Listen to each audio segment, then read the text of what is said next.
Tell me a little bit about yourself. My story began in this space when I was 14 years old. And I remember it like it was yesterday. I was staring at the sky and I couldn't move from my neck down. A few moments before, I had dove head first. Was a football player, put all of my time, all of my effort, all of my energy into the game of football. Was one of the top running backs in the country. And dove head first for a loose fumble, and boom, from the neck down, was temporarily paralyzed. So at the time, I had no idea what was going on. All I can remember is staring at the sky and my teammates looking at me and saying, "Hey, Diamyn, get up, get up." And one of my teammates was to the left of me. And he looks at me, he goes, "Diamyn, get up." And I remember looking over at him and I told him, "I can't move."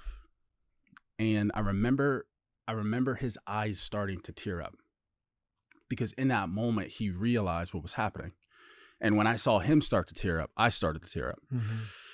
And so at the age of 14, I had to come to a conclusion that, hey, that was it. That was it. Like, I've put all my time, all my effort into this game, but now I've seen this happen before. Like, I'm going to have to be staring at the sky, staring at the ceiling for the rest of my life. Somebody's going to have to feed me through a tube. And so I get to the hospital. They rush me to the hospital, et cetera, et cetera. I can't feel anything. And I'm going, like, in my head, I'm like, wow, what in the world? How is this happening? This can't be happening. This is like a dream. And ended up getting my feeling back 24 hours later. And I remember a doctor coming in. And he said, "Diamyn, I've got good news for you and I've got bad news for you." I was like, "All right, doc, well, let's start with the good news. Struggling right now. I'm just now getting my feeling back. Let's start with the good news." And he goes, "Well, the good news is you're moving. Your hands work. Your body works. Your feet work. You can actually move. It wasn't supposed to be this way. This was supposed to be permanent." And in that moment, I became really grateful. Felt this rush of gratitude throughout my body. And then we moved on to the bad news. Bad news is I remember him standing there and he was like, "Bad news is we can't clear you to play football anymore." And for me, in that moment, I remember getting lightheaded. I had to sit down. And I remember looking over at the doctor and going, look, I've spent all of my life. Like, I put all of my time, all of my effort, all of my energy into this game. Like, I'm supposed to get to the NFL to take care of my family. Like, this is what I was built, and this is who I am. This is what I built to do. This is what I was built to do. This is who I am. This is where I'm going. Like, you can't just take this away from me. And I was like, why can't I be cleared to play the game? And he goes, "Well, you have something called congenital stenosis." And I remember thinking to myself, well, what's congenital stenosis? And he goes, "Congenital stenosis is narrowing of fluid in your spine. Everybody has a certain amount of fluid around their spine. And you have less than the average, what the average human being has." And I remember him pulling up the scans on the screen. And I started getting lightheaded again. I had to sit down. And it was like my whole world was just crumbling. A few months later, my dad ends up going to jail. And so there goes, like, my whole world was just crashing on top of me. And the main thing that I remember was that 2-month time frame. I had to make a decision on what I was going to do. Like, I can't play football anymore. I've got these gifts. I've got to use them in some way, shape, form, or fashion. So picked up the game of basketball. And I'd been playing basketball, football for my whole life, been running track. And so I was like, okay, the NBA, that's what it is. That's how I'm going to take care of my family. I'm going to put all my time on. I'm going to get there earlier than everybody, just like I did with football. I'm going to be the last one to leave. I'm going to do everything. I'm going to study, apply.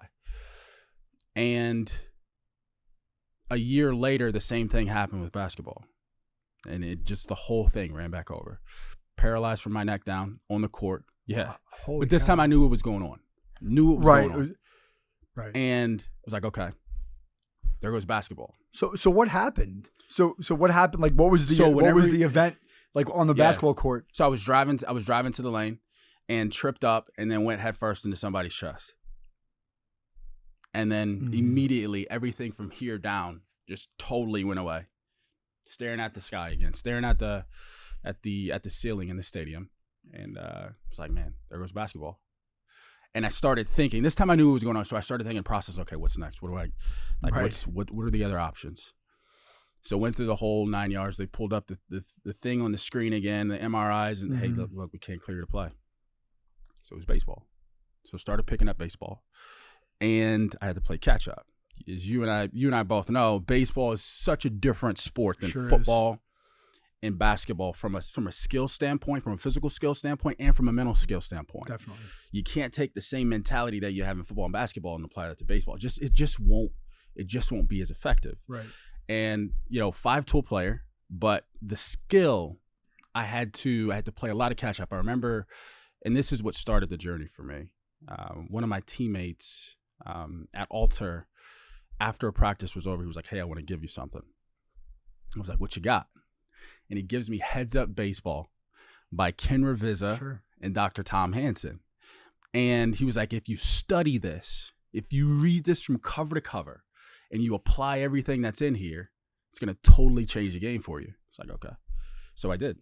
And as soon as I got to the first few pages, I was like, why isn't anybody talking about this stuff? This stuff is the key. I needed this when I played football and basketball. Like, everybody needs to hear it. Why is no one talking about these mental skills that exist that allow the best of the best to compete at the highest level possible? Yeah. So I started studying that, and then he gave me a book a few weeks later called 360-Degree Leader by John Maxwell. So now I've been introduced to the mental performance space, mental skills, and then leadership, John Maxwell. And from there, my bookshelf just started to grow.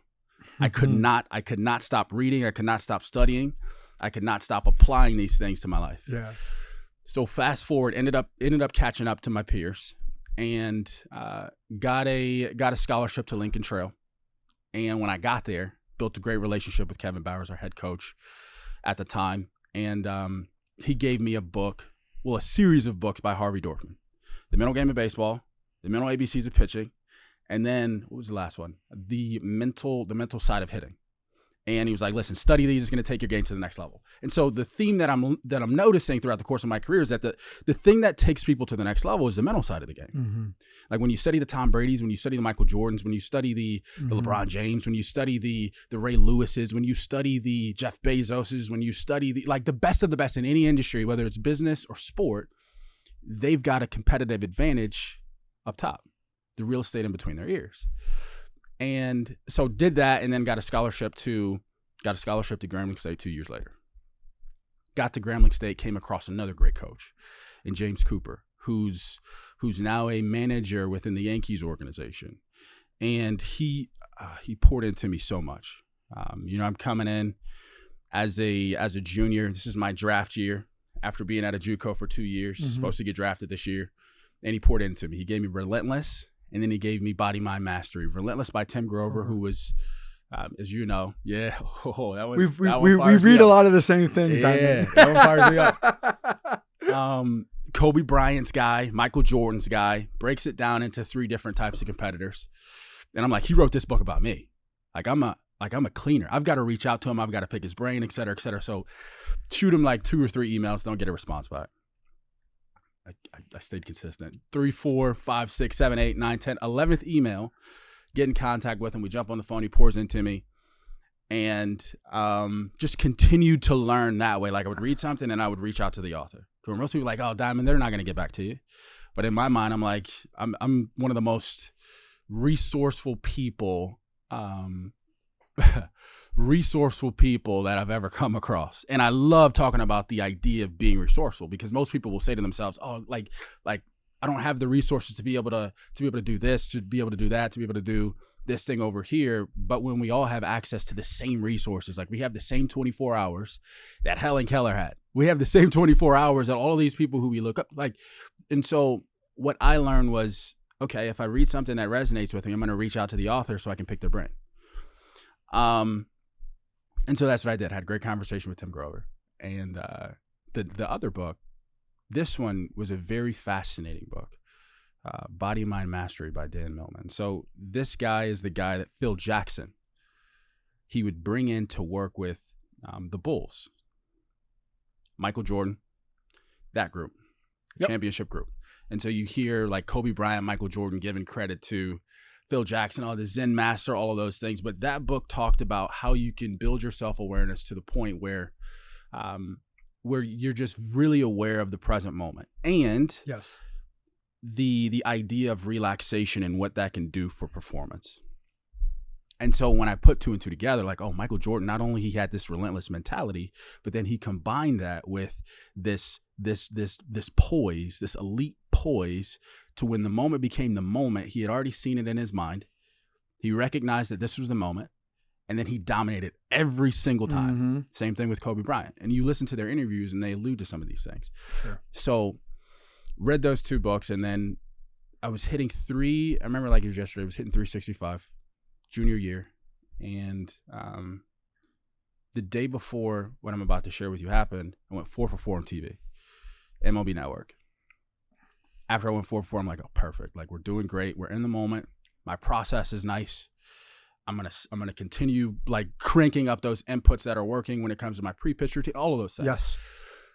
And tore my ACL in the outfield the next day. So here we are again facing another piece of adversity. Now, I remember that night, Coach Cooper, he comes in the hotel and he looks at me, and I'm doing like all of the at this time I don't know it's torn.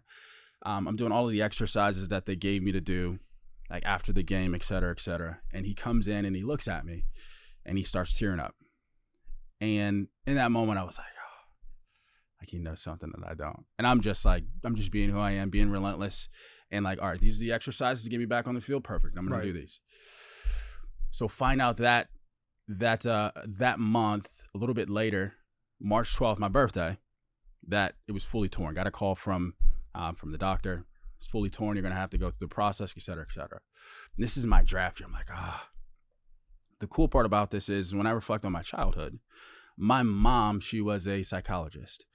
And she like built my whole foundation of my brain on positive psychology. So whenever you experience some form of adversity, you find a way to flip it into a positive. Right, you find a way to reframe it into something that you can learn from, or something that's going to get you better in some way, shape, form, or fashion. So that's how my brain was operating at the time. And so the career started coming to an end. Finished up at Georgia Southwestern State, was still super passionate about the leadership side, was still studying, the bookshelf was still growing.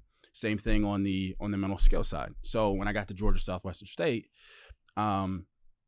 became a player coach. So started doing like workshops with our coaches, with our players, on the mental side of the game, on leadership, on team cohesion, all these things, just out of pure like love for the stuff. Yeah. Right. And so after that year was up, came back across Jeff Mercer, who I had come across during the recruiting process when I was at the junior college, who he was at the time, he was an assistant coach for Western Kentucky. And he remembered me like being in the dugout, reading Heads Up Baseball beforehand and like highlighting the number one thing that I was going to put into practice that game, and then watching me go and do it. And they were huge on the mental side of the game. Had worked with Ryan Kane and like very, very big on the mental side of the game. Sure. And came back across him and he was like, hey, I want to do something that's never been done before in college baseball. I was like, what's that? And he goes, I want you to be the first full-time mental skills coach on staff in the history of Division I baseball. I was like, I'm interested. And what we did and what I learned there was how to build mental skills systems and leadership skills systems around 3 things that he wanted. Number 1, he wanted our guys to get drafted.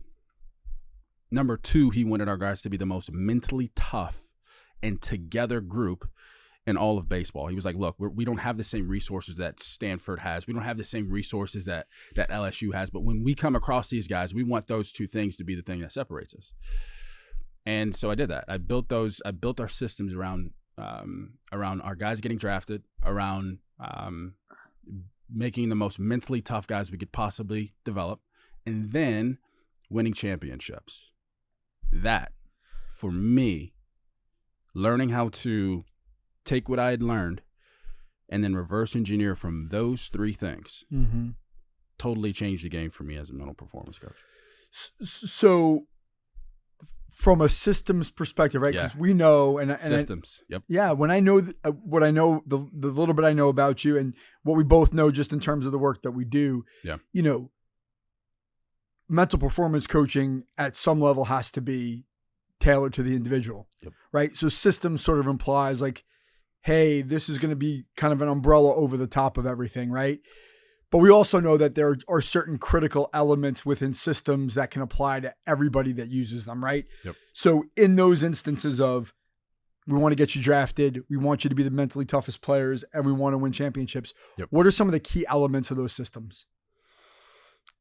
So number one, it was designing the curriculum. And to your point, there are golden rules in leadership, teamwork, and mental performance that will work across the board in business and in sport with the highest level athletes and athletes that aren't at the highest level, but they want to get to the next level. So we built it around those golden rules. Okay. And one of those golden rules, specifically within the mental skills piece, I mean, we had so many within our curriculum, but I think the number one golden rule that really made a big impact was, I would have to say, it was learning how to relax to get results. Like Mercer recruited like wrestling guys, like football guys, intense, tough. The demands of those sports are different than a sport like baseball. Totally different. But when you take a guy like those guys that we recruited, like guys with Michael Jordan, Kobe Bryant, like that kind of level of intensity and grit and toughness and desire to win, and then you combine it with this ability to relax, to be calm in the moment, so you can get the outputs that you want and learn about the inputs that get those outputs. That was the one input that I saw had the biggest impact with those. Like what do I mean by relaxing to get results? Like, oh, everybody talks about relaxing, et cetera, et cetera. Everybody talks about breathing to succeed, right? But what is that actually? Well, when you actually execute those things at the right moment and the right time, specifically within the game of baseball, and we dominate the time in between pitches. When you dominate the time in between pitches, that's when you actually win pitches. Everybody says compete one pitch at a time. I get it. But in order to compete one pitch at a time, you have to win the time in between pitches. And that's the number, because what is breathing actually when you breathe the right way? And Andrew Huberman talks about this, like the double inhale, long exhale. What that does is so many different things. Number one, it relaxes your body. Number two, it brings you to the present moment. Number three, it gets oxygen. It gets oxygen to the brain so you can make better decisions. Right. Oh. Decision making is huge. Yes. Yeah, you're speaking my language, right? And it applies to a lot of different sports, but baseball, I talk to the baseball players that I work with about, what are you doing with your time in the dugout? What are you doing with your time in the on-deck circle? What are you doing with your time in between pitches, right? How are you mentally preparing yourself for the next pitch? And I think a lot of times, especially for younger players who are a little less experienced, the default is physical or mechanical. It's not getting my mind into the right place to compete on the next pitch. They don't have the ability to do that. And I think it's really hard to get them to understand how important it is to use that time in between. Because now you're developing a level of consistency that every single moment that you have is geared towards the goal, which is what? To be completely present, to go execute in the moment. That doesn't just happen randomly. You have to practice that over and over and over again. Because as you know, like you even referenced this in your story, right? Like you didn't say it this way, but I'm thinking it. When you got injured that first time, to go back to the beginning of the story, your mind is already going to the future of, what does this mean? What's going to happen to me? How do I protect myself? The same happens on the baseball field.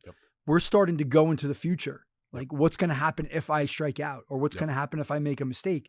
No, I can't stop it from going there. But once I notice it goes there, I got to get back to, let's get back to the most important thing, which is right now. Right now, being able to dominate moment to moment. Do you know who's really good at this? And it makes sense that he signed a $700 million contract. Ohtani. When he was 16, I don't know if you've seen it.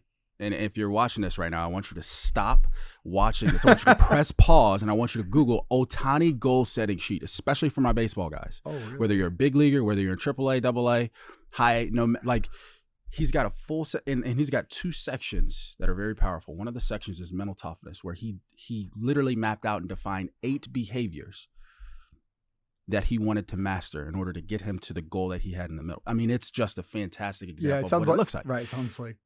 And then you're like, oh, this is the same guy who the 50-50 club, what? And then now, like, $700 million. This is a $700 million man, which means he has $700 million habits, internally and externally. And when you go back and you look at what he has down on that when he was 16 years old, like, I can only imagine what it looks like now. But that's their culture. They study and they master everything above the neck, like from when they were this big. Right. But we struggle with that over here. We do. But I also think, like, you probably know the difference between those players who are elite, and a word that we throw around, I think, way too much. Yeah. The players who are elite are the ones who are the elite preparers, the ones who are willing to do everything it takes to succeed versus the people who want to succeed, but then they look at something like what you just described, like having this very detailed oriented goal development process. And they just go, I don't need to do that. Which means what? That they say they want to succeed, but they don't really want to. The best of the best. I saw a video of Tom Brady in Bill Belichick's office. This was a video from when he was with the Patriots, and they were preparing together for the upcoming Sunday. Just those two. Like, these are the 2 best, like, one of the best coaches to ever do it. One of the best quarterback. Great minds. And they are preparing. While everybody else is doing whatever they were doing at that time, those 2 are in his office preparing for the upcoming Sunday. Mm-hmm. The best of the best, to your point, they prepare better than everyone, mentally and physically. And it shows. The results that they get, it shows. LeBron James, partnered with the Calm app, spends how much on his body every year? What? Millions. And he's 40 years old, running up and down the court in his underwear, dunking on, like, what are we taught? Like, the evidence is there from the best of the best in every single industry. Yeah. It's a matter of getting the people, whether it's athletes, whether it's somebody in business, whether it's the everyday person. If you want to be the best version of yourself, you've got to be willing to do what everybody else is willing to do, especially right now. And this is going to be the separator. It just is. Yeah. So one of the other things I saw this recently too, and I'm going to check out that Ohtani thing because I've never seen it, but something that happened in the World Series, there was a clip a friend of mine sent to me from like a post game where Freeman hit the home run to win the game. And he talks about his approach to that at bat. And he starts by saying, when I was in the on deck circle, I'm studying the at bat with Ohtani to think about, like, this is what they're doing with him. So what are they going to do with me? It's not going to be the same, right? And so he starts to go through with that. Okay, I have a hypothesis about how they're going to pitch me. Well, how am I going to approach that? I'm going to cut the plate in half, and I'm going to look for a fastball in. That's not my bag, but I know that's where they're coming. So rather than saying, I don't want to swing at that pitch, I know they're going to throw it. Let's gear up and try to get it. And if it doesn't work, I know my process was good, right? And he sold out to the fastball inner half, and he crushed it. But like, just the thought process of using that time in the on-deck circle, not to think about, how's my body feel or I'm stretching or what. No, he's formulating a plan in that situation to be ready to go and execute the process. Not worried about outcome in the World Series. Inputs over outcomes. And this is the difference. This is the difference between Hall of Famers. This is what separates Hall of Famers from All-Stars. It's what separates All-Stars from guys who are in the big leagues. It's just what separates guys who are in the big leagues from guys who are in AAA, AA. It's the separator. This versus a guy who's in AA and he's not thinking about at all what the pitcher's tendencies are, and he's in his head about his last at-bat in a victim mentality versus problem solving to see what he needs to do in order to dominate when he gets in the box. Like, that's what separates. And then we're talking about in the World Series, the highest pressurized environment that exists throughout the course of the season. And like, but one of the things that I've heard I think it was Adam Grant talk about. He said, Mm-hmm. you don't fall to the level of, you don't rise to the level of the occasion. You don't rise to the level of your goals. You fall to the level of your systems. You fall to the level of your habits. Yeah. So, which means that we've got to be reverse engineering to win a World Series from day one. Right. Habits have to be consistent every single day, regardless of environment. The mental skills, the mental habits, the physical skills, the physical habits, everything should be reverse engineered from that environment. And so I learned this from Dave Turgeon when I was at IMG. You talk about one of the best minds in baseball. I mean, he played chess while everybody else was playing checkers, and I learned his thought process around. And we collaborated very well. I loved working under him. And so to give you context, the first year that I was at IMG, this was after I jumped off staff at Wright State. We on paper we should have won a national championship, and we did. But I'll never forget. After the year was up, Turd shoots me a text, and he was like, "Hey, stop by when you can." So stop by. He had his yellow notepad. He was sitting there. He had his glasses on. And he was like, "What do you think we need to do to make sure we set ourselves up to win a championship next year?" And we spent like 30 minutes to an hour just mapping out what both of us thought needed to take place from a leadership standpoint, from a mental skill standpoint, et cetera, et cetera. Mm-hmm. What do championship behaviors look like? What does championship teamwork look like? What does championship trust look like? What does championship communication look like? Yeah. What's a championship pre-pitch routine look like?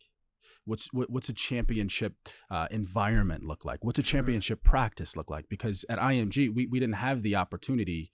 We didn't have the opportunity to compete for a state championship after the year was over. Like, we had to win out. We had to go 25-0. Meaning that every game was a championship game. And if every game is a championship game, that means every practice has to be a championship practice. That means from the first day that we start in the fall, we have to be focusing on what does a championship environment look like? Was that a championship practice today? Right. No? Then what do we need to do to make it a championship practice tomorrow? Diamyn, this guy needs to work with championship discipline and championship consistency. Like, fix it. Yeah. So that actually raises a question for me. And this hasn't come up, but I'm sure I have a sense of how you're going to answer it. But like, to me, what you just described, such a critical component of achieving that level of success you're striving for is reflection. Yep. The ability to look at something objectively and say, was this a championship level practice? If the answer is no, it's not something that should make us feel bad. It should be, let's take the information to get better and let's leave the emotion behind because it's done. Bingo. If you take that emotion into the next day, you're going to have another sub-championship level practice because we feel bad. Yep. Don't feel bad. It was a bad practice today. Let's take out the learning, use it, and take out the emotion and put it to the side and say, we don't need this because we got to show up tomorrow and practice at a championship level. So like, can you just talk about like reflection as sort of a tool in the toolbox? I think reflection loops are the most powerful weapons that we have as human beings and as competitors. What I mean by a reflection loop is whether it's after every practice, every game, every day, for the average Joe, for me at the end of every single day, I walk myself through a reflection and acceleration process. What went really well today? Mm-hmm. Count your wins, celebrate your wins. But what are the things that could have gone better? And I'm going to be as specific as I possibly can. I'm going to narrow it down to little tiny details. And then what are the course corrections that need to be made for tomorrow? So you've got the daily reflection loops. You've got the weekly. Mm-hmm. You've got the monthly. You've got the quarterly. You've got the yearly. The best of the best. Even you look at businesses, they do this very well. And this weapon that we have when we use it to our advantage, let's just give an example. You've got person A who does a reflection loop every single day. At the end of every single day, spends 5 to 10 minutes reflecting on the day, objectively evaluating what he did well, what she did well, what could be better, what are the course corrections that need to be made. Smallest details, spend 5 to 10 minutes. And then you've got in 365 days a year. And then you've got person B. Person B who does not do this. Actually, let's give person B one time. They do it at the very end of the year. When the New Year's is coming up, and then they set their new goals, right? At the end of that year, this person has won, This person has 365 data points. This person right here, this human being, will be so far ahead of this human that it will be ridiculous. They will go through a time warp of becoming someone totally new. Yeah. From the last 365 days. And when we use this in sport and business and in everyday life, it changes the game. It does. It changes the game. Well, yeah. And it's also like, there's revisionist history, right? If you're only reflecting once a year or once a month or once a quarter, you're going to look back and maybe look at it and go, oh, that went pretty well. Yep.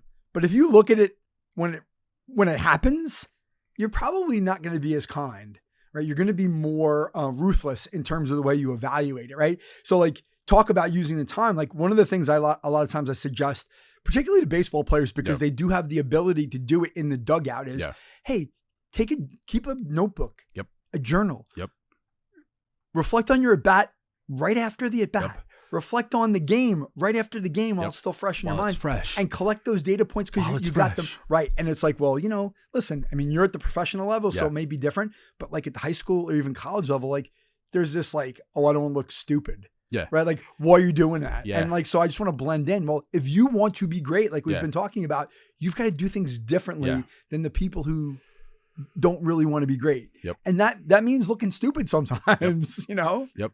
And knowing that to some people, the things that look stupid to them are the things that are going to allow somebody else to be a Hall of Famer. Like this is, it's funny. You've got videos of LeBron James visualizing before every single game, focusing on his breathing, doing a combination of meditation and then visualization, like while the rest of his teammates are doing shoot around or whatever. Now, to your point, like somebody might be like, oh yeah, that looks kind of fucking, that looks stupid, right? Like, yeah. But like this is also somebody who's 40 years old. He's worth $1 billion, and he's he's been playing for 25 and years. He's dominating still. Right. So what does that tell you? That tells you that this is one of the most powerful tools, specifically in visualization. We could talk about that in a little bit, but your mind, the skills of your mind are what, especially the higher you go, when everybody's physically fit and everybody's got incredible talent, you've got to be able to find that separator. Everybody's got a strength and conditioning coach. Everybody's got a nutrition coach, but then you've got to find the separator, and the separator is the real estate in between your ears. It's what separates, to what we talked about earlier, it's what separates guys who are in the big leagues from guys who were in the all-star locker room. Mm-hmm. Guys who are in the all-star locker room to a few years later, or after their career's over, being a Hall of Fame guy. Like it's the separator. You talk to all of the best, and they will continue to say, I saw a video of Barry Bonds talking about it. Like at what point do we just say, you know what, I want to master. I don't want to just dabble in it. I want to master this side of the game because I know it's going to separate me from my peers. Especially the higher you are, the higher you go, like this is going to be what separates you. And what I've seen is the guys who do take that leap. Number one, the best of the best want to be coached. Turgeon used to say that too, and I agree with that. They want to be coached on all facets of the game. And from having the opportunity to work with a lot of high-level guys, it's true. Like, Diamyn, what do you see? What do you see here? And then I'll show them video. Yeah. Hey, between each at bat, let's look at this. Let's look at this. Let's look at this. What are you thinking here? What are you? Yes. And then actually breaking the video down. What are you doing here in between pitches? What are you thinking? Like it looks like you weren't saying something that was productive to yourself. I'm just looking at your body language. Your body language is a direct reflection of what you say inside of your mind. Yeah. It's just a direct reflection of your internal language. So let's talk about what you're saying in your mind. Like, is that productive? Is that setting you up for success, or is it not? Right. Well, and it's something I talk to athletes about all the time, right? Like, you can't see what I see, but they have to trust you enough to listen. Just like you trust your hitting coach, just like you trust your pitching coach. Right. They trust you enough to listen to that feedback of like, I saw you after that at bat, or I saw you after that play and your head dropped, or your facial expression went in a certain direction, or your effort level dropped, or you got quiet, whatever it is, right? To be able to help them build that awareness to go like, the next time it happens, oh, this is what the feedback was. I need to change it. That crank up that input of, I'm going to put a smile on my face. I'm going to lock in. I'm going to put my shoulders back. I'm going to take a deep breath. And now I'm going to go attack the next play, because I can't get back Yep. that. Right. And like the best are going to take that feedback and run with it. And they're going to crank up the input versus taking it personally and saying that guy doesn't know what he's talking about or screw him. I'm going to do it my way. Yep. Okay. The best of the best are coachable. The best of the best want to be coached. Yeah. Especially in this area. You look at Tom Brady's career and his guy that he came across at Michigan, that his mental performance. I'm like, this is when he was in college, and he's still like it's absolutely unbelievable. And to take us back to what we were just talking about, the ability to master your mind and master your thoughts. This brings me to the like thoughts come in three primary forms, and the problem is that most athletes don't know like how to control their thoughts. That's a big thing that I've seen. Like how do I control my thoughts? Like, I don't know. You just got to let them run through, do some mindfulness, which works. But then there's a point in time where you take control and you say, I'm going to be the master of my thoughts. I'm going to be the master of my mind. But first you have to understand the three primary forms of thought. So the first form of thoughts are questions. The questions that you ask yourself will dictate the answers that you get. And people are like, well, what's the definition of questions? Like, what would questions actually do? Questions are thoughts that seek clarity or information, and they activate something in your brain called the reticular activating system. So whenever you get a new car, whenever you see some shoes that you want, whenever you see a new jacket, it's funny. My girlfriend, the other day when I was up here, we went to Nordstrom and we were looking at like jackets and everything, and now I'm seeing that jacket everywhere. It's a brown jacket. Yeah. One of those like, and it's funny. The same thing happens whenever you're about to get a new car. When I was about to get my car, I started seeing my car like everywhere. But that's your reticular activating system, finding and seeking clarity and seeking the information that you've programmed it to want. Right. So you've got questions and then you've got statements. What are statements? Statements are thoughts that declare or conclude. And then you've got images. Images are thoughts that create visual representations of ideas or scenarios. If you can learn, and this takes us into the visualization conversation, but if you can learn how to master these three primary forms of thought, you will be deadly on whatever field, in whatever arena you are in on a day-to-day basis. It's interesting, actually. So from, I'll just sort of share an observation from my own experience. As an older person with more life experience, and I'm much more biased towards or predisposed towards coaching the thoughts and the questions, the words. Like, that's the way I like to learn, but that's just for me. What I've learned about young people is the number one way to learn, the way they want to learn, is visual, right? They want to see to learn. If you try to pump a lot of words into their operating system, it takes them a little longer to process, right? Versus if I can create a metaphor, an image that goes with the feeling or the thought that they want to experience, now it's like they've connected the dots. Like, I want to look like this. I want to feel like that object. I want to see that thing. Now the thoughts and questions sort of follow with that. Right. And so like, that's something that I would say struggle with as a practitioner, right? So like, talk about how you use visualization with your athletes and how you apply it. Well, the research behind visualization, as you know, it's so incredible. Like, your brain, when you visualize something taking place that you want, the neurons in your body are firing as though it's actually happening. Therefore, if we are competitors in whatever arena, why are we not using this to our competitive advantage every single day? For me, every single morning, as a coach, I visualize and I meditate within that first 30 minutes, whatever it may be, whether it's a project I need to get done, whether it's task. How do I want to feel? How do I prime my brain to show up the way I want to show up every single morning? Some of the best baseball guys I've worked with at the highest level, they do the same thing. There's a video of, I'll give you an example. There's a video of Mookie Betts. He talked about, like, at the beginning of, before every single game, he visualizes 40 to 50 at-bats based on the guy they're going to be facing the next day. What are we talking about? He's leveraging what we're talking about right now. He's leveraging the power of visualization, the skill of visualization, so that his neurons are firing as though he's actually seeing those pitches. Right. And then he's already been there. He's been there plenty of times. And he's hit hard line drives up the middle plenty of times off of multiple pitches. Well, what that's also going to allow him to do is to relax. Bingo. Because I've already been there. He's been there. I'm not fearful, or I'm not anxious about what's to come, and I'm not fearing the unknown. I've already been there and done that 50 times. So when I step into the box, I can relax and know that, hey, I know exactly what's going to happen. Or I'm comfortable that there's nothing that I'm going to see that surprises me. Think about that, right? Like, I've already seen this movie. Like, I know what's going to happen. When your brain doesn't know the movie it's going to see, it's like looking for the answer. It wants to know the punchline. So now it's looking out into the future versus saying, hey, how do I stay present? How do I relax? How do I hit that relax button so that I can go out and do what I'm capable of doing? It's so powerful, right? And so like, but who's really willing to commit to that level of do you want to be a Hall of Famer? You will. Well, that's right. Well, but I think it's important. Because, you know, you're at that level where you've got players who are professionals, who want to be professionals. And certainly they would say they aspire to be a Hall of Famer, right?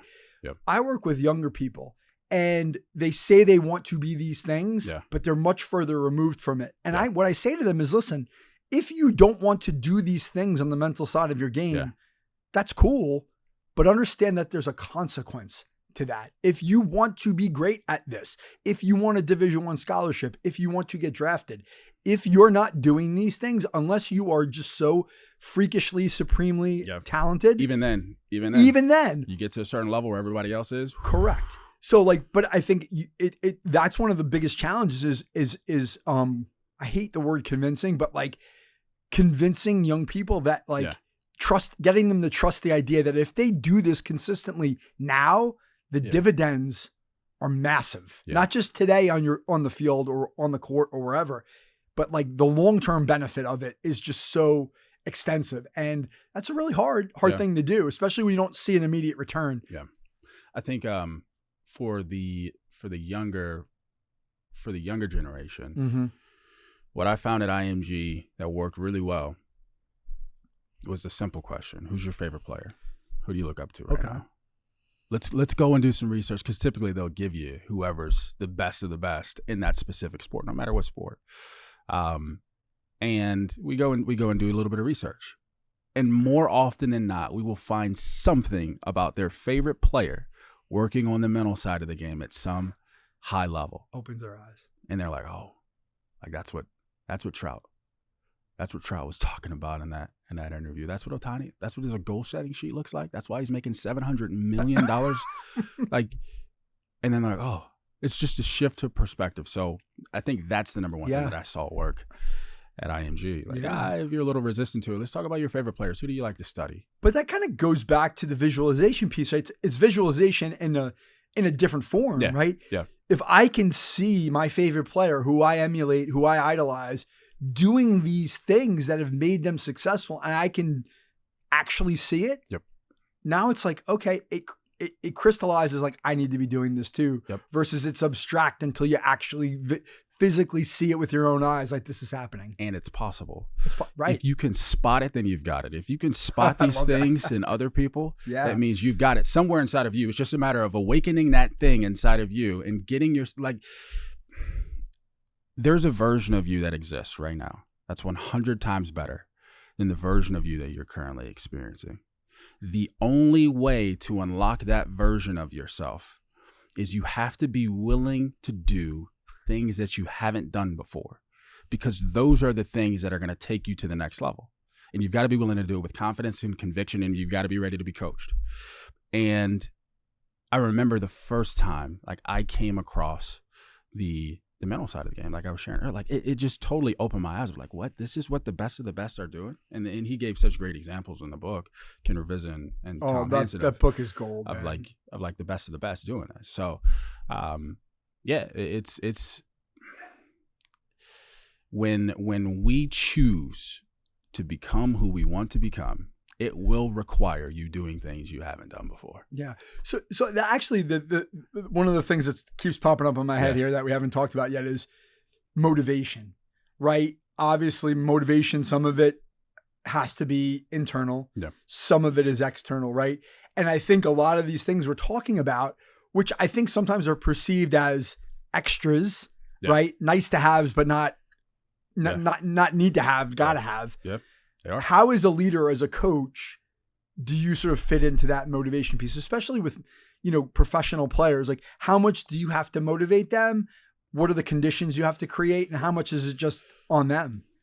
On the professional side, these guys, you give them information and they're going to go and do it. When I was at IMG, you give them information and they may or may not go and do it. You got to follow up. That's my world. You got to challenge them. You got to support them. And so the year we won the national championship, when I was under Dave Turgeon, that was, man, it was such an important piece, because what Turge did well was he was an example from a leadership standpoint of what the things that he preached looked like. Mm-hmm. If one of the things that he used to say was, it's going to take all of us in order to win a national championship, meaning that it's going to take the nutrition coach, it's going to take the strength and conditioning coach, it's going to take our mental performance coach, it's going to take our leadership coach, it's going to take everybody in our dugout, it's going to take all of the 9 guys who are on the lineup card, and then everybody else who's on the, like, it's going to take all of us to pull this off every single day. But he was a living, breathing example and organism of what that looked like. Right. Within the staff. And I think from a coaching standpoint, so to answer your question, with professional guys, it's giving them the information, they're motivated enough to go and do it. The high school and college level, you've got to fire them up, motivate them whenever they need it. But you want to create an environment that's based around 2 things. You want to create a culture that's based around 2 things: challenge and support. You want to create a challenging yet supportive environment. I'm going to challenge you, right? But at the same time, I'm going to support you. I'm going to believe in you. And that's what I've seen the best of the best do. Yeah, consistently. And if you think about it from a graph standpoint, let's say we've got this graph, and right down here we'll say challenge, and up here we'll say support. The best cultures have a star up here. Like, and the worst cultures are like down closer here where the 1 and then the 1, and then up here it's the 10 and then the 10. Do you see what I'm drawing here? Like, that is the kind of environment that you want to create, and that's not easy. No, it's not easy. The best of the best from a coaching standpoint, they are so detailed and so rigorous around developing this kind of environment, because the environment is what will allow the seeds to grow. If you think about it, from a farming standpoint, and it's funny, you got in baseball, you've got a farm system, but players are the seeds, right? And the environment that the seed is put in will determine how well it grows, how fast it grows, and some seeds will grow differently than others. But if you continue to water that seed and give it sunlight, everything that it needs, the crops will eventually grow in the way that you want them to grow. But in order to do that, you've got to create a challenging and supportive environment. It's funny, I was at when I was back home in Ohio, my grandma, she was like, "Diamyn, come outside. I want to show you something." She's always like giving these great stories. I know where you get it from. And she goes, "Look at my grass." And I look at her grass, and her grass is super green. And she was like, "Look at everybody else's grass. Everybody else's grass is like yellow." This is around like this time. This is just a few weeks ago. So it's the fall, and her grass is like green, like it's the summertime. She was like, "Do you know why my grass is greener than everybody else's? Because I water it and I spend time with it every single day." Yeah. These people on the street, they've given up on their grass because it's fall. Right. My grass is just green as it can be, because every day I spend 2 to 3 hours watering it and creating the right environment for it. So from a coaching standpoint, it's the same thing. And she was making a connection with my relationship with my girlfriend. You got to water your relationship. You have to water your relationships. It's just how, if you want to make it work, you've got to water your relationships. And but it applies in all facets. Sure, the environment that you create, the culture that you create. Yeah, and if I think about it from an individual, because I'm, the challenge and support, 100%, right? Yeah. The third element, whether it's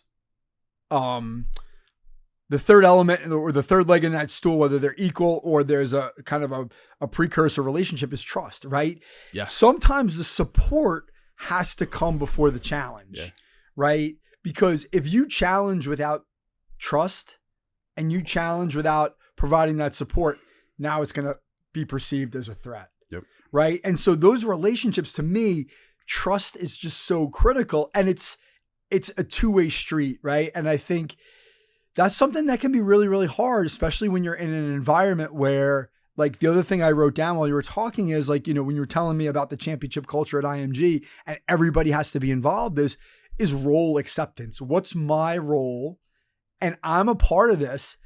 I might not be a part of it the way I want to be a part of it, but I need to accept my role and do what I need to do as a matchup guy out of the bullpen or a pinch runner or and don't only accept your role, dominate your role. Well, that's I just full saw ownership of it. I just saw something on that because that comes up a lot. Like, it was in a basketball context, but I was watching a reel that I watch this guy all the time. He's really good. He's a player development guy. And he said something to the effect of, like, right, like, if you're really good in your role, you're going to get a bigger role. Right? The coach is asking you to do this for a reason. Now, there's a whole nother element to that idea or conversation, in that what happens, I think, a lot of times is coaches don't communicate to the athletes why that role exists, why they're expecting this of them. And now, if I don't know why, and we talked a little bit about this before we started recording, if I don't know as a young athlete why I'm being asked to be the sixth man, or if I'm being asked to be the bullpen guy, or I'm asked to do this, and I think my role should be bigger, if I don't understand why, I'm not going to want to do it. You're right. I should want to dominate that role and expand it, because but that takes a little bit of faith and trust that, like, my coach has my best interest at heart, and it's in the best interest of the team.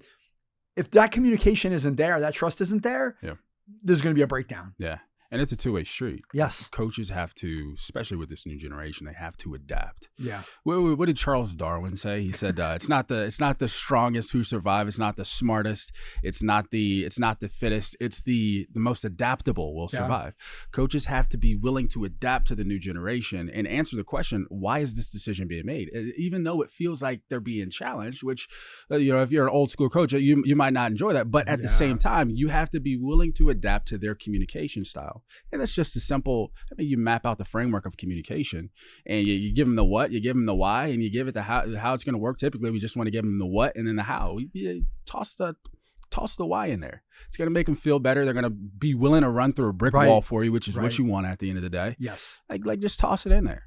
And I found that players appreciate when they're given the honest truth. 100%. Because if they're not, even if something's not addressed, but they know and everybody knows it needs to be addressed, like it just becomes this ruminating thing in the player's mind, and they want to know, and they're curious as to why is this decision being made. Well, you just tell them why. And it creates an anxiety. It does. That doesn't allow for that relaxation that allows for you to perform at the level that you want. Like, I just had this conversation with my daughter. She's 14 years old. Yeah. She's a soccer player. She loves soccer. She wants to play college soccer. Yeah. I love her. She's a hard worker, but she's got a little bit of that, like, anxiety in her. And I always talk to her about, like, trying to understand, right, like, what your coaches want from you, right? And she has told me, like, just what you just said, I want to be coached. I don't care if you yell at me, but if you're telling me what I need to do to become a better player, I want to hear it. Yep. If you don't give me any feedback, I don't know what to do. Yep. At the same time, she's questioning, like, why aren't I getting these rewards, or why aren't I getting this feedback? I said, well, you need to be able to go to your coach. Yeah. And so she had a conversation with her coach recently. I'm really proud of her. She's 14, talks to her coach, who's a 30-year-old man, and said to, her coach, say, hey, coach, what do I need to do to play at the next level up? And he's like, you need to get faster, right? She's smart, high IQ, physical, tough, a leader, super communicator. Yeah. I need to get faster because athletically, you got to be able to keep up. So what do I say to her? I said, well, if you want to get faster, we can try to give you some resources.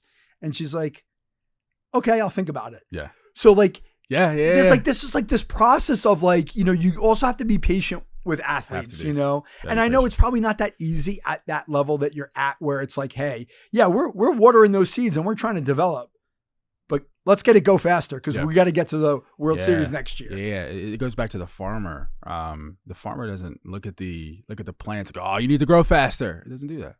They don't do that. They know that the seasons will be the seasons. Yeah. This season, I'm gonna water. Crank up those inputs. Yeah, I'm gonna crank up the inputs, and eventually, exactly what you want will come. But it's the patience piece. The best coaches that you study, they're also the most patient. You think about Phil Jackson. What he had did, like I don't know if you've seen what was that? It was that documentary on Netflix. It was Michael Jordan and in that Chicago Bulls team. Was it The Last Dance? The Last Dance, and they talked about Dennis Rodman. Do you know how much patience Phil Jackson had to have? But that's why he was one of the best of the best, because he understood his players. Yes. He was able to build trust to what you talked about earlier. And we're going to talk about the 5 dysfunctions of a team. If you're watching this right now, you've got to read the 5 dysfunctions of a team. It'll give you a triangular framework around the best cultures and the 5 things that they do very well. We don't have time to go into it today, but who wrote that? Was it Lensioni?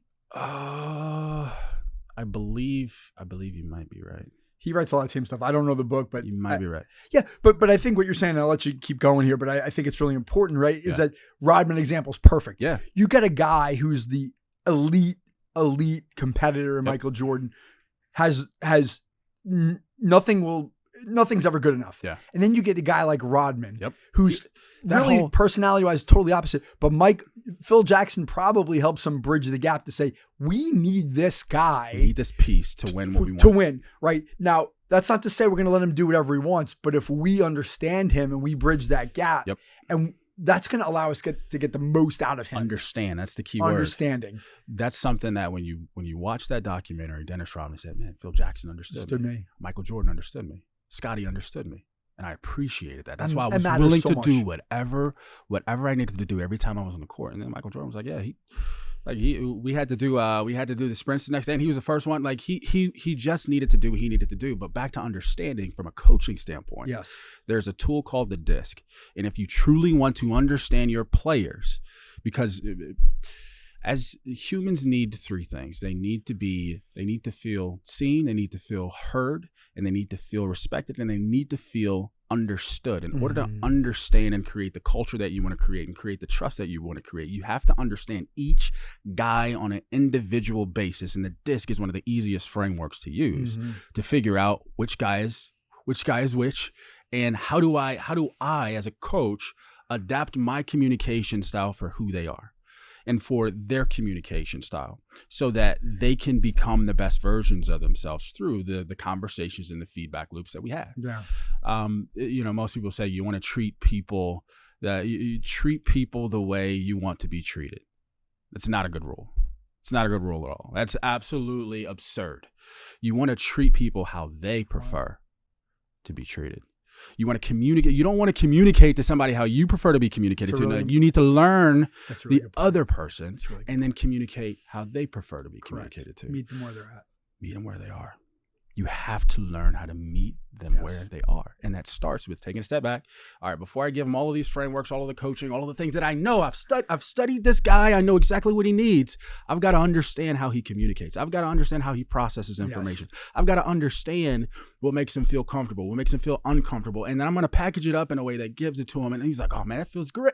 There are 4 different ways to do that. And we have to master, as coaches, we have to master these 4 different ways to communicate. We've got to understand our players. We have to, if we want to create the culture that we want to create, if we want to create the trust that we want to create, if we want to get the results that we want to get, we have to be, and it's the same thing in relationships across the board. Yeah. Same thing in everyday life. Yeah. And listen, I think, the challenge, and it's not, it's a challenge. It's hard. It's not easy. To me, it's a challenge in a lot of ways, right? In the sense that the biggest challenge I see, because for me, and maybe I'm biased and I have to see things from other people's perspective. I don't think something I think I do well is connect with people, understand them. Yeah. But it still takes time. Yeah, it takes time. It takes patience. You're not going to preparation too. Right. Understand, do your research, observe, right? You're with guys on the field, watching them interact, watching them take BP, watching them come off the field, right?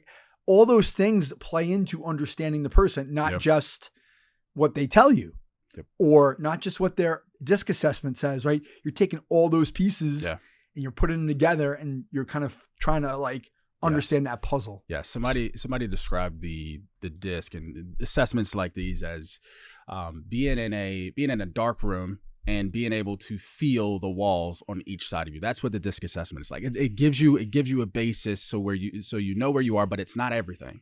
But it is a foundational piece, to your point. But when I was with like Turge, him and I, when it came to the disc, we could talk the disc all day. And when you study some of the best coaches, they can too. They understand the disc. They want to know their personnel. And I mean, even when I coached first base the year we won a national championship, I had the disc framework in my back pocket, so I can make sure when this guy got to first base, I communicated in a way that made sense to him and that was well received, whether it was empowering him, whether it was challenging, whether it was giving him the situation. For me, it was practice. I was practicing, and at the same time, I was getting the outcomes through communicating to that player how they preferred to be communicated. So with that group, we did, and I do believe it's one of the.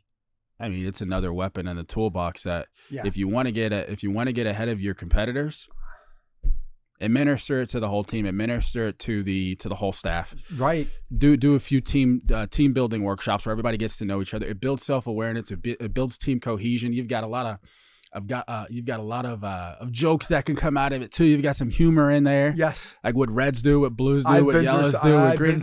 I've been through that. Why not? Recently, actually. Why not? Yeah. That, and then the 5 dysfunctions of a team framework, the 5 behaviors of a cohesive team.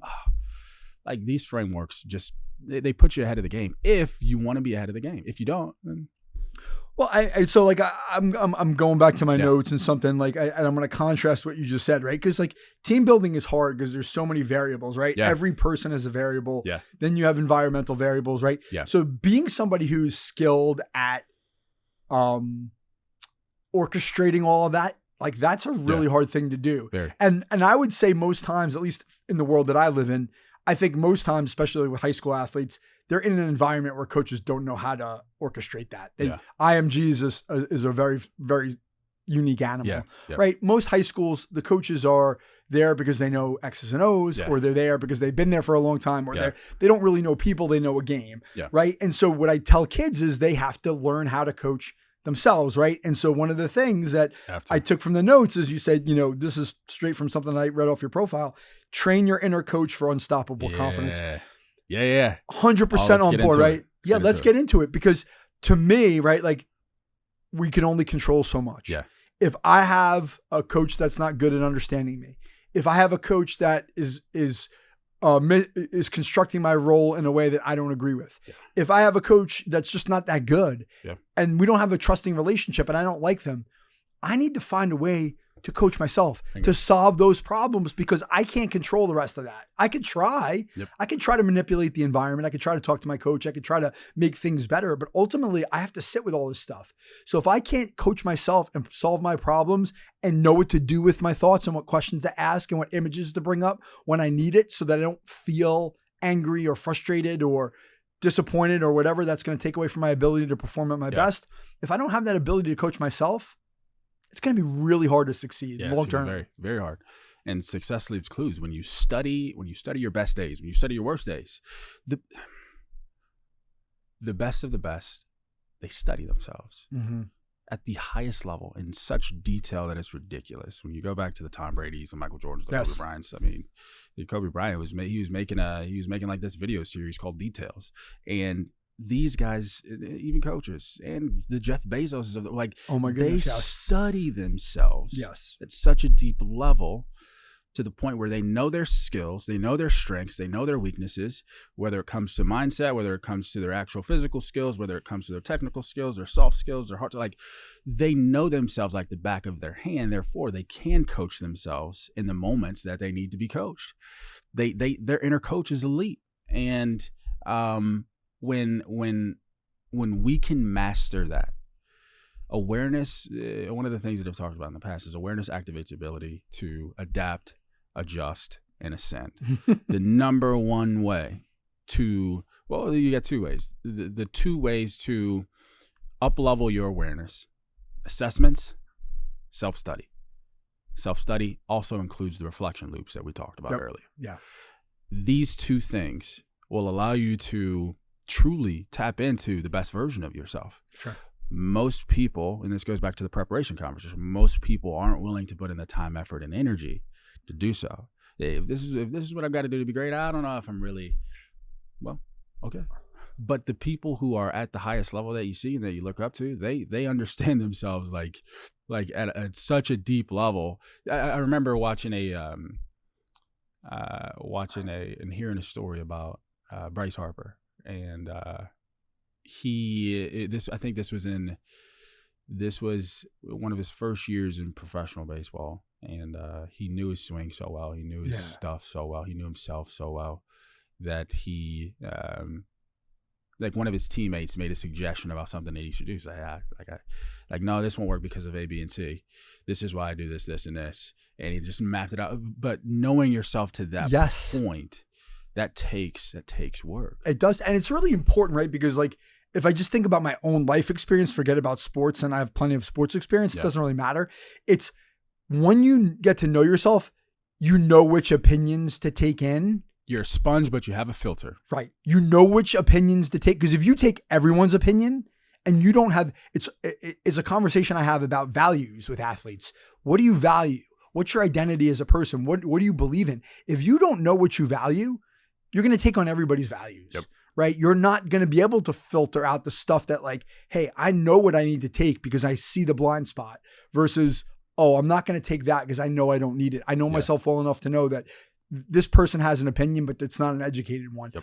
That takes a lot of not only self-study and reflection, but it also takes a lot of really sustainable confidence to be like, I'm not going to let that person's opinion, which is invariably most times trying to help, not trying to put you down, but to know like, I don't need that because I know exactly what I need because I've done the work. You've done the work. You've studied your successes. Success leaves clues. Success leaves clues. Success leaves clues. Success leaves clues. When you study your successes, you will always be able to find what worked for you in your best performances, on your best days, on your best weeks, on your best months, your best projects. You have to be willing to take a step back, get out your notebook, and your pen, and set a timer for 10 minutes and say, look, I'm going to study this performance where I went 4 for 4. Right. I'm going to study this performance where I diced up everybody who got in the box.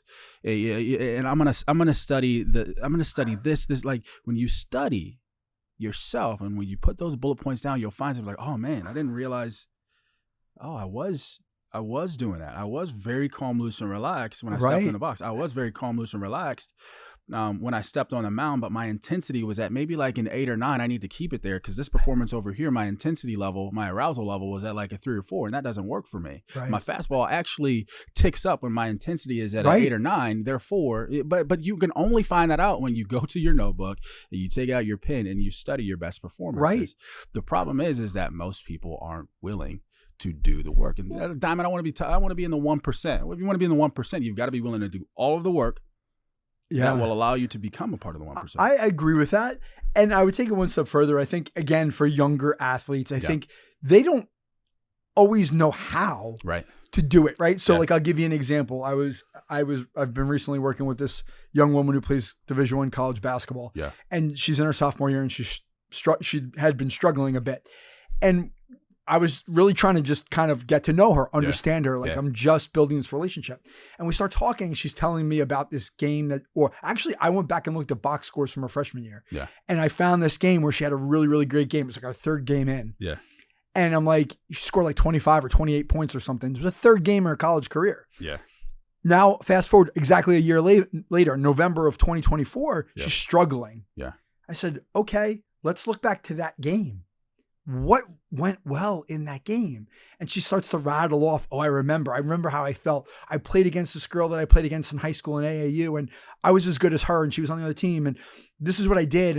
And all of a sudden, she's able to take out the information and crank up the inputs. Now, all of a sudden, she takes that. She's learned something about herself, and now she knows how to go apply it. If I do these things, it's going to put me in the best position to replicate that outcome because I know what worked.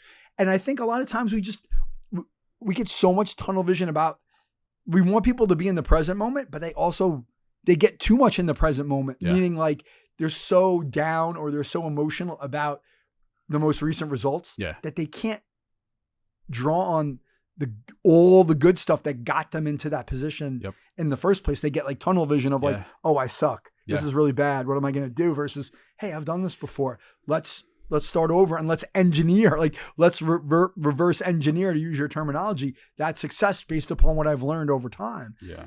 Sometimes they don't know to do it. Right. And if you can teach them how to do that, now all of a sudden you're making them more resourceful. You're making them more dangerous, as athletes, as performers, and they're going to give them the ammunition to get to where they want to go. Yep. A few things come up. Yeah, for sure. Have we talked about the inputs and outputs, what that actually means? I know you and I had a conversation before, but have we talked about that yet? Go ahead. For these? I don't think we have. I think we've talked about cranking on inputs. Yeah. But we haven't really talked about what it means. We're going to break down that framework for you. And then the identity piece, to your point, and we see this a lot. Somebody, they make a mistake or they make a series of mistakes, and then they start to use the I am, the most powerful 2 words you can ever start a sentence with. And then they will say, I am this, I am that, things that are unproductive. It goes back to the questions, statements, and images that we create. Those are statements that you're creating. What are statements? Statements are thoughts that declare or conclude something. Yes. Therefore, you're tapping into your belief system when you say things like that. Therefore, we have to stay away from making a mistake, experiencing adversity, and then tying the things that we say to our identity, right, self-worth, which we don't even realize we're doing. Oh man, I suck. Like the more you don't you realize? Yes, you're feeding your subconscious in the moment. But it's not. So how do you replace it? You've got to be able to replace those thoughts with something that's productive. It can't be one of the biggest problems that within this conversation that we're having that people face is they say disempowering statements to themselves instead of empowering statements. They make they ask disempowering questions instead of asking empowering questions. Right. Meaning let's go person A here, person B here. Person B experiences adversity. The question that they will ask themselves is, why is this happening to me? Person A experienced the same adversity, and they're going to ask themselves, what can I learn from this experience? Person B will experience this adversity, and they'll make a statement. They'll go, I suck. Person A will experience this adversity, and they're going to make a statement that's a productive and empowering statement. I'm going to learn from this experience. Yeah. And then they'll ask a question, what do I need to learn from this experience? How can I learn from this experience? These two, person A and B person A. Be person A. You have a choice. In fact, I don't even want to use the word choice. You have a decision to make as far as who you're going to be. When you look at the definition of a choice says, like, making choices says you've got a lot of different options, which you do, but the definition of a decision is saying no to all of these other options, and I'm saying yes to this one option. Act on it. Say yes to creating empowering questions after something happens. Say yes to concluding empowering thoughts and like after something, like the best of the best, that's what they do. They're incredibly productive with their thoughts, which goes to the inner coach piece. The inner coach this is something that I love to talk about when it comes to self-talk. It's a direct, there's a direct correlation with your inner coach and your confidence. People who are really, really confident, their inner coach is elite. Yes. What is your inner coach? Your self-talk. Yes. What are you saying to yourself? Questions, statements, images. Yes. When you experience whatever you experience, whether good or bad, ask yourself what takes place in your mind after that. Was that a productive thought? Was that a productive question, statement, image? Or was it unproductive? The best of the best are productive with all of their thoughts. The Freddie Freeman example that you gave earlier. Yes. Yeah. So I think, I think the thing that comes up when you were saying that is it's also a practice. Bingo. Meaning we have to be intentional about wanting to be person A, to be that person that frames every thing that happens, every adversity, every outcome as something we can learn from, we can grow from.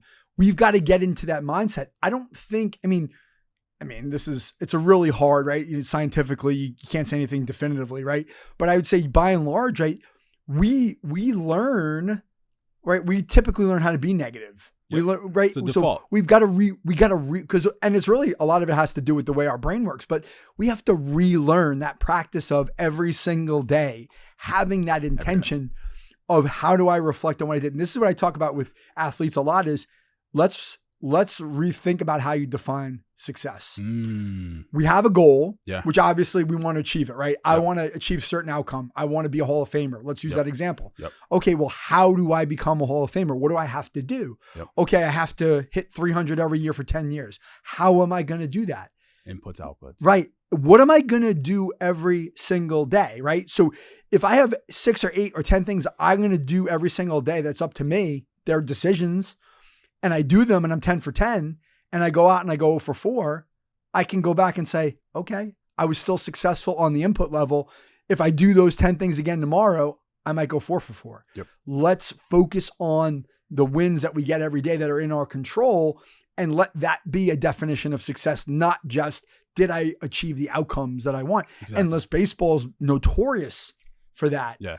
And a question I ask baseball players all the time, and maybe this is elementary at the major league level, but for young people, I think it's really instructive is, would you rather go 0 for 10 with 10, lasers right at the shortstop or the center fielder? Or would you rather go 10 for 10 with a dribbler and a blooper, right? Like I'm taking the first.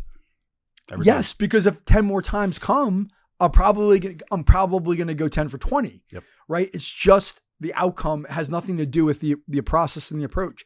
When I have a kid who tells me he'd rather go 10 for 10 with 10 soft hits, now you kind of know where, from an assessment perspective, you know where you're at mindset wise. Like all I care about is the result. I don't care how I get there. And I just want to look good to the outside world. Now you're going to have a lot of motivational issues of keeping them engaged or keeping their self-talk where it needs to be confident. So it's really hard. And by the way, the best of the best, they are obsessed with results and outputs, but they understand that in order to get the outputs and the results that they want, they have to master and study and identify the inputs that get them those results. There's Alex Hormozy. We were just talking about this before. Like he shared a story. I think it was about when he was getting into Harvard or Stanford. I can't remember which one, but he said that he had to take some standardized test that was called like the GMAT or something like that. Yeah, business school. And he said he wasn't really good at understanding this stuff. And the first time he took it, he got subpar score. And then he came across this this study that said like people who study and do more of these problems before actually taking the test, like they get better results. Like it's a direct correlation. Like like literally, like the more you do of those specific inputs, of that specific input for him, which was studying, doing more problems, the better results you're going to get.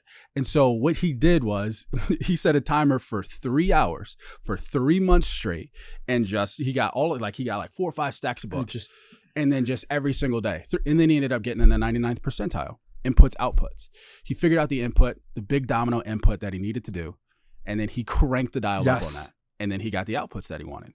The best of the best also understand that you can literally, and it's controlling the controllables, right? But you can still want to hit 350, but you have to be willing to reverse engineer and say, what are the inputs that it's going to take?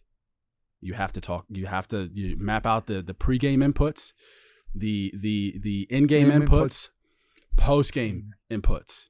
And you have to look at which inputs work, which inputs don't work. And you want to find the big domino inputs. The big domino inputs are the big things. Like when I do this, like across all of the successes that I've studied, this continues to show up. Oh, when I do focus on visualization before every single game and I spend 10 minutes just visualizing myself hit hard line drives or dot up this fastball where I want to dot it up or dot up my slider where I want to dot it up. I know the research behind it. I know the data. I'm going to continue driving. I'm going to crank up the inputs.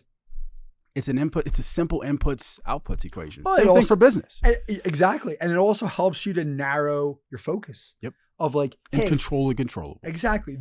I know this thing works and I'm going to continue to invest in it. Right. And like, I think, sometimes I think as mental performance coaches, and you might have a different view on this.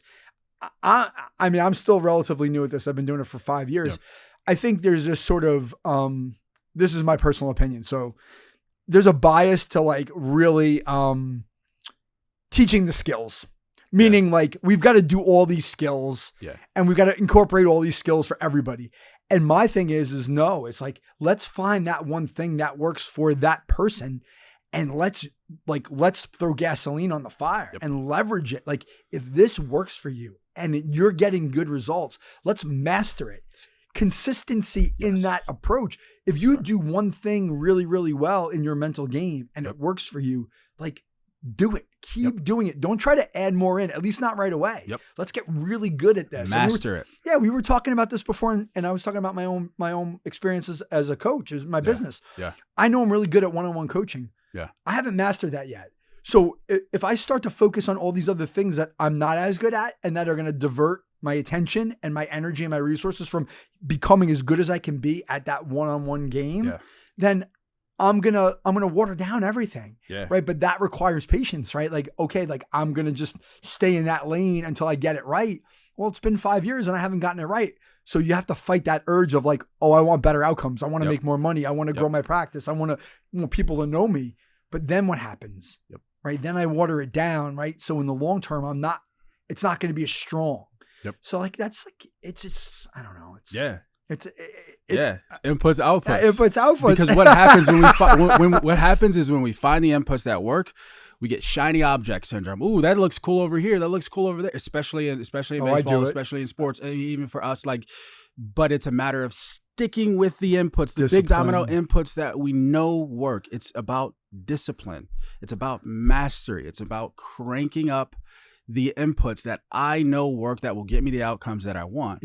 And then once you get to a certain point, now it's like, okay, how can we systemize it, et cetera, et cetera. So when I was at Wright State, Mercer, I'll never forget, Mercer took us to this offsite like workshop, our staff, just our coaching staff. And he was like, Diamyn, you're going to love this. And he knew I was a systems guy, systems thinker, et cetera, et cetera. And they introduced us to, so we go in this big place and like everything is really nice. We walk into a room and there are whiteboards everywhere and each one of us got assigned a whiteboard. And so for our specific area, we had to develop the system for whatever we did. So for me, I developed a mental skills system and leadership system. Our scouting guy at the time, Nate Metzger, he developed that system. Our hitting coach, that system. Matt Tallarico, our base running guy at the time, who's now with the Yankees, he developed that system. All on whiteboards. Now, here was the interesting part. They introduced us to this book called The One Thing. Like, what's the one thing that if you focus on this, everything else will take care of itself? Big domino inputs. And that to me was the first place I was introduced to, number one, systems thinking and systems design, but then understanding how to reverse engineer from the outputs that you want at every single level. If I want this specific output, I need to create, I need to figure out all of the inputs that it's going to take and then map out what that looks like in order to get to this output. And that's what we did. But that's what the best of the best do as well. In a micro way, like Ohtani. When you guys look at Ohtani's goal setting sheet, I can't watch that. he's got one output in the middle, and then I believe he has around 60 to 70 inputs around. It's a totally different way of goal setting, which I believe is probably the best way to do it. Definitely fascinating. It is absolutely incredible. But it's the inputs, outputs. But actually, that visual, right? Like, so when I'm teaching goal setting, I'm either teaching it in a pyramid, right? Visual of like, hey, my goal is up the top of the pyramid or a ladder, right? And actually, if you think about it, right, the idea that your outcome that you want, the output that you want is in the middle, is central.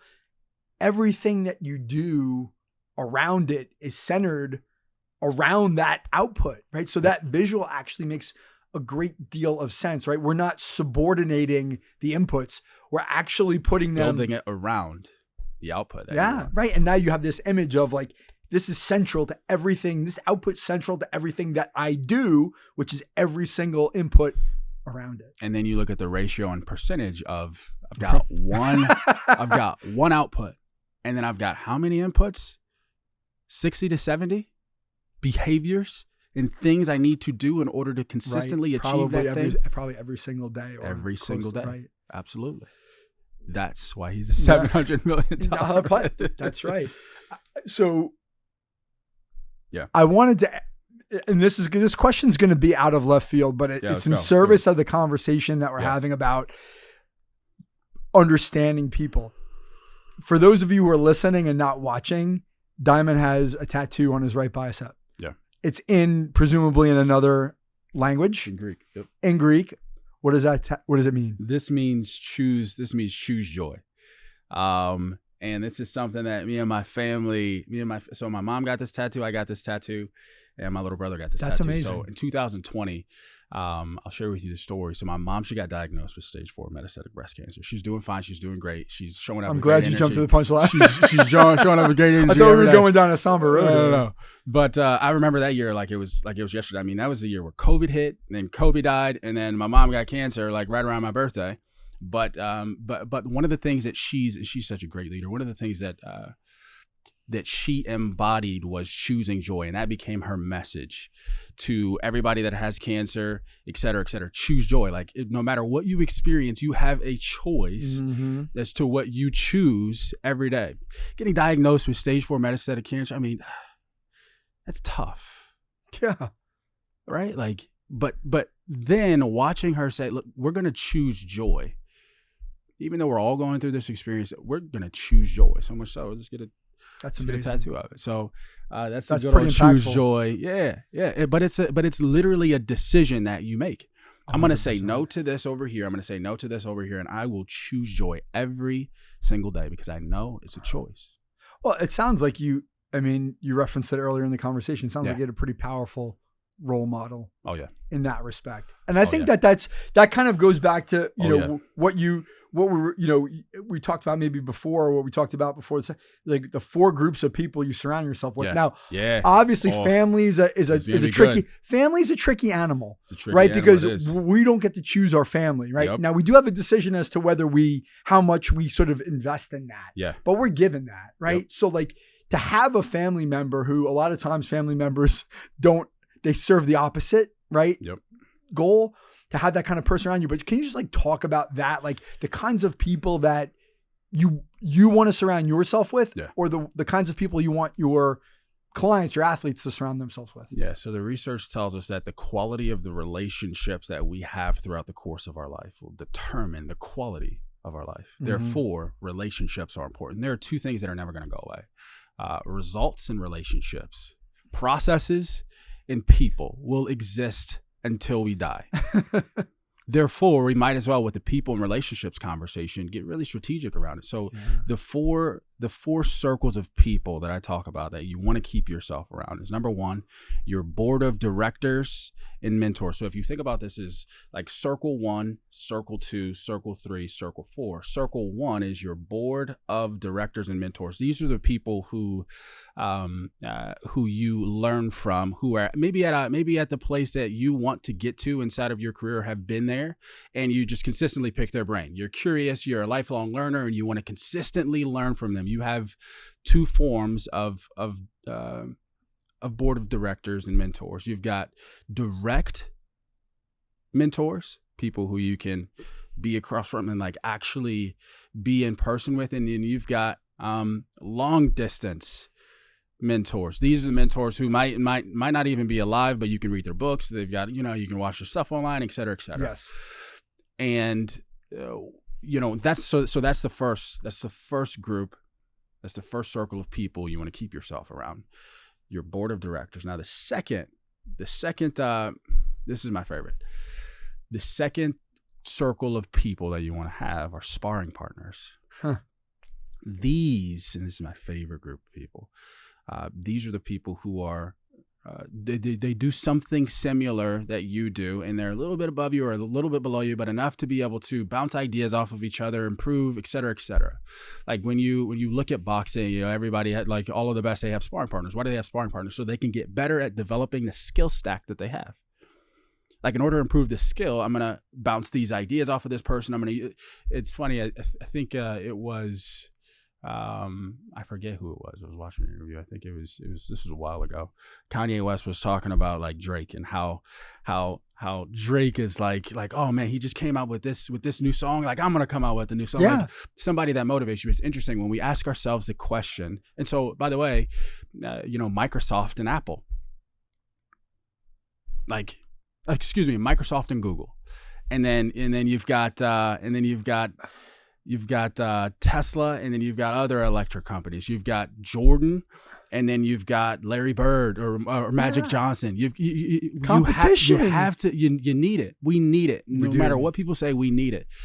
And one of the things that I always ask people is like, if you were running a race, would you go faster if you were alone or if you were running next to someone?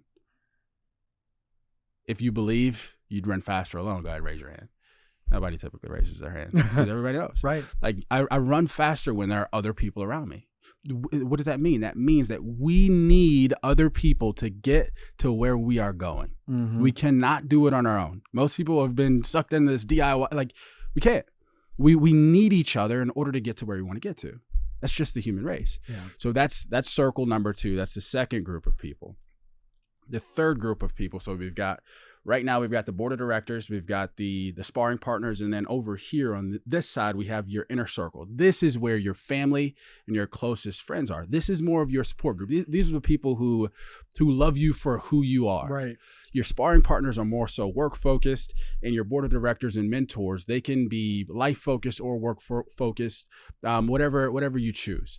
But your inner circle includes your family, includes your closest friends. And to your point, we don't get to choose. We don't get to choose our family specifically. Therefore, we might as well build a great relationship with them if we can. Right. If we can, we might as well. If we can, yeah. And then you do get to choose. You do get to choose your close friends. Somebody, I think it wasn't Tim Ferriss said it. That's where I heard it, but I think it was Jim Rohn. You become the average of the 5 people you spend the most of your time with. Therefore, you want to choose those people wisely because their beliefs, their thoughts, their emotions, their behaviors eventually will rub off on you. Therefore, you've got to run inventory of who do you keep yourself around. Because eventually they will become an extension of who you are. It creeps up on you. Yeah. So for me, I only keep myself around people who are doing productive things, who are positive, et cetera, et cetera. And I think that is a skill that we have to tap into. Yes. We have to tap into. I love that you said that. So the fourth one is your tribe. These are the people who you serve. These are the people who you guide. These are the people who you coach. So we've got 4 circles of people: your board of directors, your sparring partners, your tribe, and then we've got your inner circle. We have to literally, it's the same thing I said before. You take out a sheet of paper, you draw these 4 circles, and you start thinking about who do I currently have in each one of these circles. Now you have to make a point. It's so funny. We're in such a results-driven world. We're so work-focused, and we forget about the relationships that we have. It's so important to be proactive with keeping these circles. Well, yes. You have to curate relationships. You got to curate in those relationships. You've got to identify the qualities. You've got to, once you identify what you want to be, the people you want to be surrounded by, then you've got to make an effort. So like we've only got a few minutes left, but I'll just share this because I think it's something that's really interesting. Is we share this feeling that this is really important. Is, I was telling you before we got on the, the air, we started recording, that I had developed a course, and the course is specifically tailored to high school athletes going to college. Yeah. And one of the modules in the course is about constructing your support network. Yeah. And one of the exercises that I put into the course is, I want you to write a list of 5 interview questions. You're not going to interview those people, but I want you to write those questions down and say, what would I want to know from that person to evaluate whether or not I want to surround myself with them? Yep. And I just feel like, from my own experience, like that you can align yourself with the wrong people and unknowingly, it's happenstance, it's random, or you think they are there's something that they're not, but you're not really doing the work. You're not really digging in to understand who they are. Yep. You're just sort of taking it at face value. Now you get into that circle and you're in 6 months, a year, 2 years. And now you look back on 2 years and go like, oh, that person's been a drain on me. Yep. But I didn't even realize it was dripping. Yep. Right? It was dripping slowly. It wasn't like they sucked the life out of me immediately. But now I've given up 2 years of my college career. Yep. I can't get back. Yep. And I've surrounded myself with the wrong people. Yep. So how can I be intentional about curating those circles? Yeah. Right? Asking the right questions. You have to choose faucets, not drains. That's a great We've got to one. choose faucets, not drains. We have to. Yeah. But being picky about that is so important. I think sometimes it's tough. You'll identify people who are, one of the exercises I walk people through is who are your firefighters, who are your firelighters, people who light your fire, and then people who put water on your, and they may not even do it on purpose. It might be on accident. Like you have to identify who's who, and then choose who you spend your time with based on where people sit, just based on that initial awareness and assessment and evaluation of everybody who you like. Look at your last 5 messages that you have in your phone. Like who are those people? Where do they fall? Which category do they fall in? Which circle of people? And then That's actually a really good exercise. Are they firefighters or are they firelighters? And then I'll give you some insight on what next steps and decisions to make.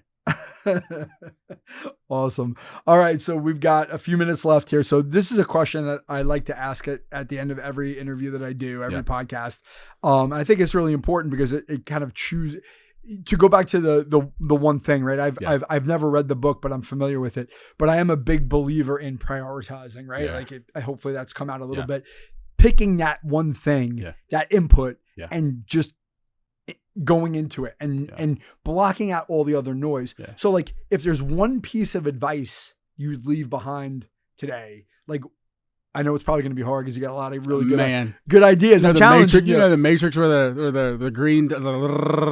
What's maybe one thing that you'd say is like the most important thing, or the thing that sort of jumps out at you that you'd want someone listening to leave with? Identity. Asking yourself, who are you? But then being able to commit to 3 identities that the highest performers in the world adopt. Mm-hmm. Number 1, I am a lifelong learner.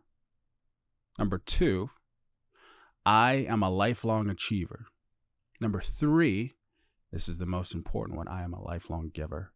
So being someone who's a go-grower, who's a go-getter, but most importantly, a go-giver. Mm-hmm. The 3rd identity is the most important. That's what this game of life is all about. Life is the most difficult and demanding sport ever created in the history of mankind. But if you can learn how to center everything around service and contribution and adding value, and that becomes everything, life and everything that you want to achieve on the way there will be so fulfilling. That's great. I'll leave it there. Diamyn, it was a pleasure to talk to you. Thank you so much for joining me here today to record. Appreciate you having me. This is great. Yep. Thanks so much.